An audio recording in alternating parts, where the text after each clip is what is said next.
Masyarakat Desa Miyono gempar. Ki Branjung, salah satu warga yang cukup terpandang karena kekayaannya, ditemukan tewas di kebun belakang rumahnya. Segera petugas dari desa mengusut ke tempat kejadian perkara, menyelidiki sebab kematian Branjung dan siapa pembunuhnya. Di saat warga Desa Miyono sudah berkerumun di rumah Ki Branjung, tiba-tiba muncul Saridin. Masyarakat langsung menunjukkan pandangan pada adik ipar Branjung yang terkenal melarat itu. Saridin datang dengan sebilah bambu runcing yang ujungnya berlumuran darah. Segera Saridin dipanggil. "Kemari kamu, Din," ujar seorang petugas. "Ya, saya tuan," jawab Saridin. "Kamu tahu siapa yang membunuh Branjung?" ujar petugas itu sambil menunjuk mayat Branjung dengan sikap menyelidik. Saridin menggeleng. Tapi petugas yang sudah curiga itu tak mau menyerah. Mayat Branjung yang mengenakan baju macan ia rapikan lagi hingga tubuh Branjung yang terbaring itu kini menyerupai macan. "Nah, kalau ini kamu tahu siapa yang membunuh?" tanya petugas itu lagi. "Lah, kalau macan ini saya membunuh," jawab Saridin. Tak ayal warga Desa Miyono gempar dengan pernyataan Saridin itu. Berarti Saridinlah yang membunuh Branjung. Dibawalah Saridin menghadap kepala desa untuk disidang secara adat. "Saridin, benar kamu telah membunuh kakak iparmu?" tanya kepala desa menegaskan. "Pak Kepala Desa, demi Allah saya tidak membunuh kakak ipar sendiri," jawab Saridin polos. Sebagaimana dilakukan petugas keamanan desanya, kepala desa lalu menutup lagi tubuh Branjung dengan pakaian macannya. "Nah, kalau macan ini kamu yang membunuh?" tanya kepala desa. "Ya, betul saya yang membunuh macan ini sebab ia mencuri durian saya," jawab Saridin. Begitu terus sampai berulang-ulang. Saridin tetap tidak mengakui telah membunuh Branjung. Ia hanya membunuh macan, sebab memang itulah yang terjadi. Kepala desa merasa bingung apa yang harus ia putuskan. Di satu sisi ia mengetahui bahwa Branjung telah dibunuh oleh Saridin, tapi Saridin tidak bisa dihukum sebab yang ia bunuh adalah macan, samaran kakak iparnya. Karena merasa tidak bisa mencari solusi masalah yang baru pertama kali terjadi ini, Kepala Desa Miyono membawa kasus ini ke Kadipaten Pati. Di hadapan Joyokusumo, Bupati Pati, kejadian tadi kembali berulang. Kalau pakaian macan Branjung dibuka, Saridin tidak mengakui ia telah membunuh, sedang kalau pakaian Branjung dirapatkan Saridin mengakui ia telah membunuh. Akhirnya bupati tersebut merasa Saridin yang dihadapannya ini adalah orang desa yang lugu dan dungu, maka dengan sedikit berbohong ia berkata, "Ya sudah, Din, kalau begitu macan yang salah. Karena macan salah, ia harus dikubur, kamu sendiri akan saya beri penghargaan karena telah membunuh macan. Kamu nanti akan saya pindahkan ke bangunan besar, di sana kamu akan diberi makan gratis setiap hari, kamu bebas tidur atau mengerjakan apa saja, tapi kamu tidak boleh keluar, kamu hanya boleh keluar kalau kamu bisa. Nanti kalau kamu mau mandi akan ada orang yang mengantar dan menjaga kamu," ujar Joyokusumo kepada Saridin. Sebagai orang yang melarat tentu saja Saridin senang mau diberi makan gratis. Apalagi kalau mandi akan diantar, "Wah, mirip priayi," ujar Saridin gembira. Maka dibawalah Saridin ke tempat enak yang tidak lain adalah penjara itu. Di sana ia mendekam sebagai tahanan.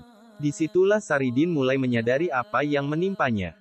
Karena bupati membolehkan dirinya keluar dari penjara kalau ia bisa. Saridin ingin keluar untuk minta maaf pada istrinya sebab telah menjadi suami yang berulah.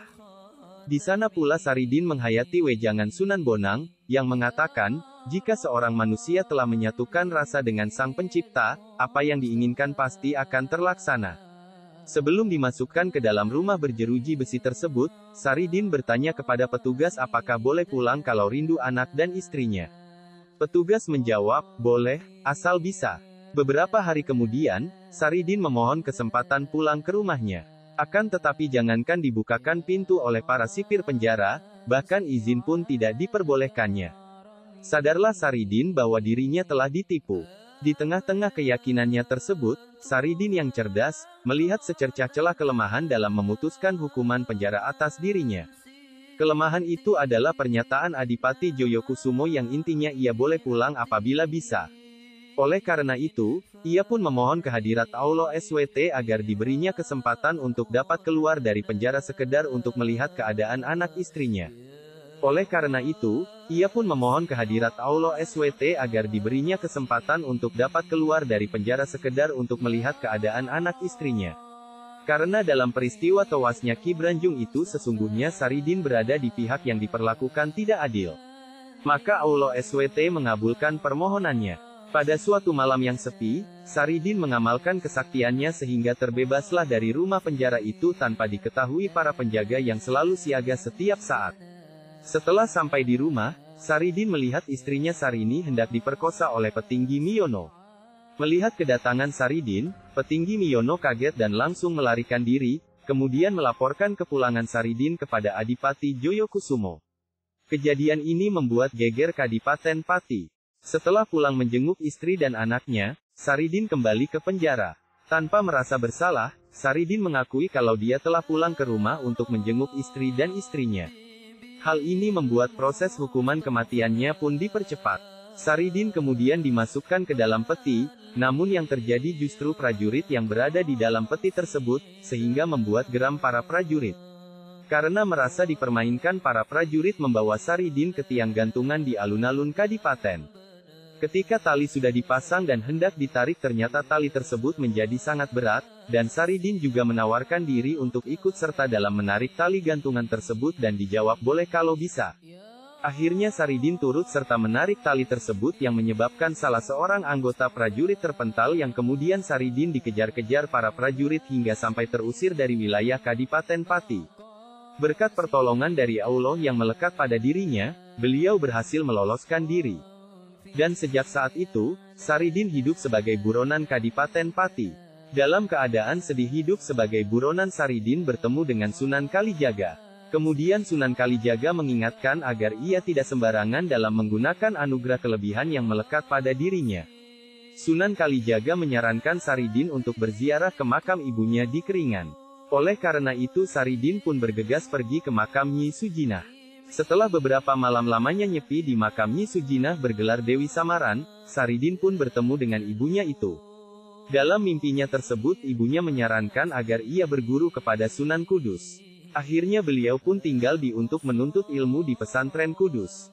Sesuai tradisi di pesantren Kudus, kefasihan dan kemerduan suara dalam membaca Al-Quran dan lain-lain menjadi prioritas utama, membaca syahadat pun mesti seindah mungkin. Sehingga wajar santri pesantren kota Kudus begitu fasih dalam membaca Al-Quran. Pada satu waktu Sunan Kudus mengadakan pengujian terhadap semua santri termasuk Saridin, untuk membaca syahadat satu persatu. Semua santri begitu fasih dan lancar dalam membaca syahadat. Ketika tiba saatnya Saridin harus menjalani tes membaca syahadat, beliau berdiri tegap, berkonsentrasi. Tangannya bersedekap di depan dada. Matanya menatap ke depan. Kemudian menarik napas sangat panjang beberapa kali. Bibirnya komat-kamit entah membaca aji-aji apa, atau itu mungkin latihan terakhir baca syahadat. Kemudian semua santri terhenyak. Saridin melepas kedua tangannya. Mendadak beliau berlari kencang, menuju salah satu pohon kelapa, dan memilih kelapa yang paling tinggi terus meloncat. Memanjat ke atas dengan cepat, dengan kedua tangan dan kedua kakinya, tanpa perut atau dadanya menyentuh batang kelapa. Para santri masih terkesima sampai ketika akhirnya Saridin tiba di bawah belarak-belarak daun kelapa kering di puncak batang kelapa. Beliau menyibak lebih naik lagi. Melewati gerumbulan bebuahan, terus naik dan menginjakkan kakinya di tempat teratas. Kemudian tak disangka-sangka Saridin berteriak dan melompat tinggi dan melampaui pucuk kelapa, kemudian badannya terjatuh sangat cepat ke bumi. Badan Saridin menimpa bumi, terkapar. Tetapi anehnya tidak suara benda jatuh ke bumi. Sebagian santri berlari mendekat untuk melihat Saridin. Tetapi ternyata itu tidak perlu. Saridin membuka matanya dengan wajahnya tetap kosong seperti tidak ada apa-apa. Ia bangkit dan membungkuk menghadap Sunan Kudus dan berkata, "Samina wa atana, aku telah mendengarkan dan aku telah mematuhi." Gemparlah seluruh pesantren dan penduduk berduyun-duyun berkumpul dalam ketidakmengertian dan kekaguman. Saling bertanya dan bergumam namun tidak menghasilkan pengertian apapun. Akhirnya Sunan Kudus mengumpulkan para santri dan penduduk masuk ke dalam masjid.